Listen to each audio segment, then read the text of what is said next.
الحمد للہ رب العالمین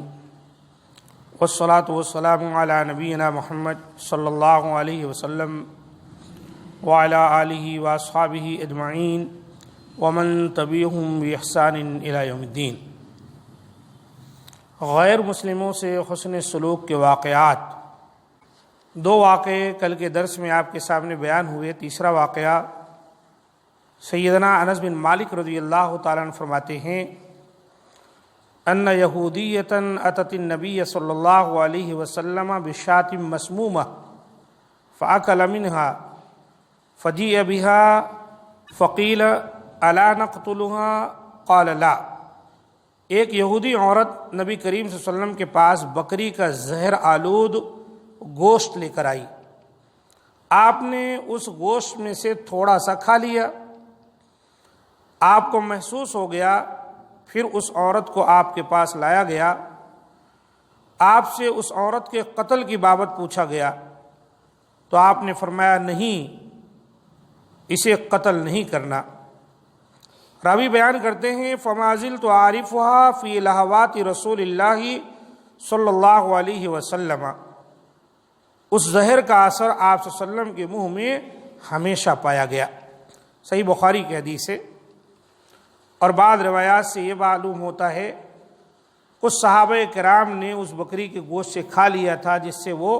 شہید ہو گئے، تو آپ نے اس کو بھی قتل کروا دیا۔ چوتھا واقعہ، جس مکہ والوں نے آپ کو انتہائی دکھ درد دے کر مکہ سے نکالا تھا، مگر آپ جب 10,000 کے لشکر کے ساتھ مکہ میں فاتحانہ حیثیت سے داخل ہوئے تو آپ صلی اللہ علیہ وسلم نے فرمایا قریش کے لوگوں، تمہارا کیا خیال ہے، میں تمہارے ساتھ کیسا سلوک کرنے والا ہوں؟ انہوں نے کہا اچھا، آپ کریم بھائی ہیں اور کریم بھائی کے صاحبزادے ہیں۔ آپ صلی اللہ علیہ وآلہ وسلم نے فرمایا تو میں تم سے وہی بات کہہ رہا ہوں جو یوسف علیہ السلام نے اپنے بھائیوں سے کہی تھی،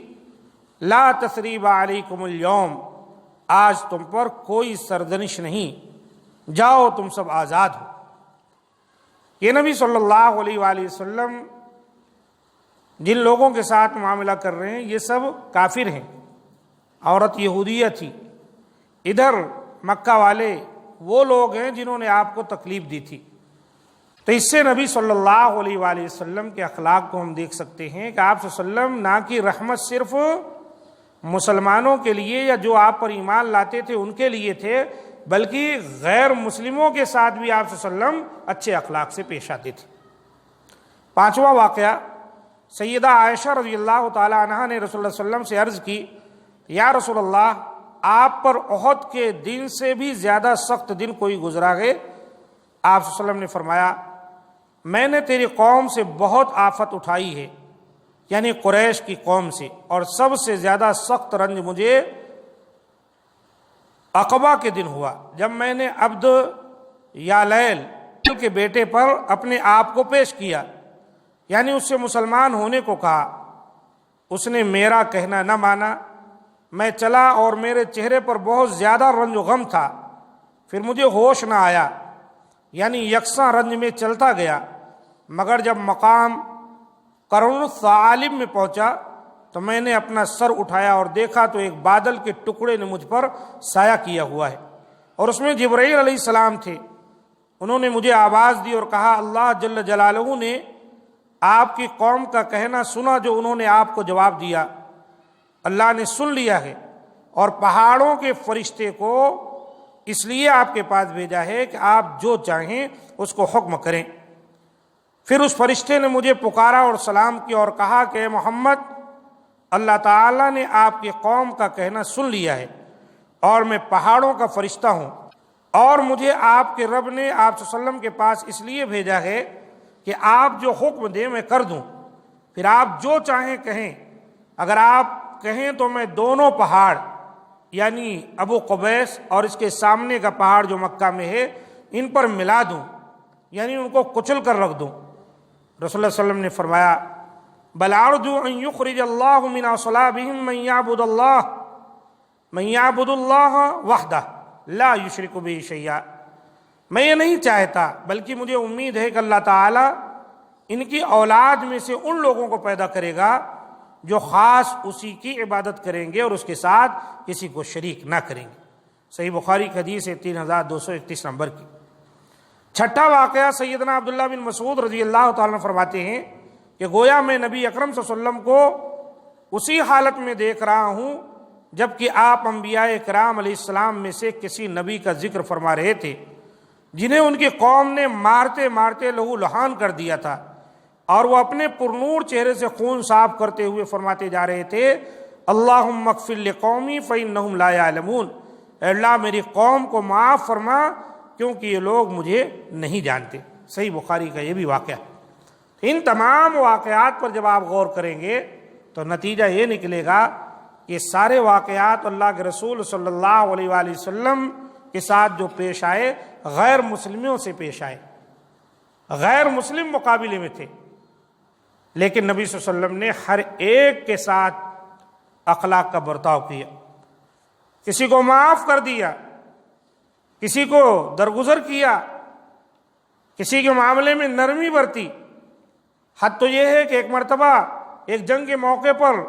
ایک شخص جو ہے چپکے سے نبی صلی اللہ علیہ وسلم کی تلوار لے کر آپ کو قتل کرنے کے در پر ہوا اور کہنے لگا من یمنعک منی یا محمد، اے محمد اب آپ کو مجھ سے کون بچائے گا؟ اللہ کے رسول نے کہا اللہ، یہ سننا تھا کہ تلوار اس کے ہاتھ سے چھوٹ گئی، کانپنے لگا۔ اللہ کے رسول نے تلوار اپنے ہاتھ میں لے کے کہا اب بتا تجھے مجھ سے کون بچائے گا؟ اس کا تو ایمان اللہ پر تھا نہیں، کہنے لگا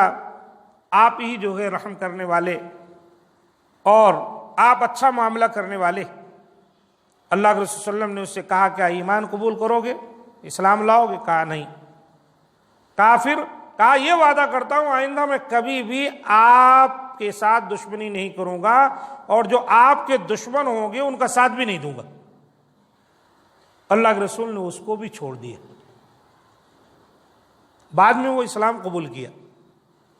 اللہ کی مشیت اور مرضی کہ لوگ کہتے ہیں کہ محمد صلی اللہ علیہ وسلم تلوار کے زور پر اس کو مسلمان بنا لیے، یہ اس وقت اسلام نہیں قبول کیا،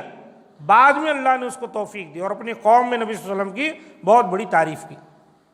تو یہ نبی صلی اللہ علیہ وسلم کے اخلاق کریمانہ تھے۔ تو نبی صلی اللہ علیہ وسلم رحمت بن کر آئے ہیں پوری انسانیت کے لیے، بلکہ پوری دنیا کی تمام مخلوق کے لیے۔ اب ضرورت اس بات کی ہے کہ ہم اور آپ شریعت مطہرہ کا مطالعہ کریں اور اس کے سانچے میں اپنے آپ کو ڈالنے کی کوشش کریں کہ ہمارے اخلاق بھی، ہمارے کردار بھی، ہمارے معاملات بھی شریعت مطہرہ کے مطابق ہوں کہ لوگ ہم کو دیکھ کر سمجھ جائیں کہ سچا پکا مسلمان ہے، اور ہم لوگوں تک یہ اللہ اور رسول کی باتیں پہنچائیں، اپنے نبی کا تعارف پیش کریں تاکہ ان کے دلوں کے اندر جو کینہ ہے اور اسلام اور مسلمان، اللہ اور اس کے رسول، ان کے تئیں وہ بگڑے ہوئے ہیں، بزل ہیں، ان کی اصلاح ہو جائے۔ اللہ تعالی ہم تمام کو ان باتوں کو سمجھ کر اس کے مطابق عمل کی توفیق دے۔ ھذا ما عندی، سبحان ربک رب العزۃ عما یصفون، وسلام علی المرسلین، والحمد للہ رب العالمین۔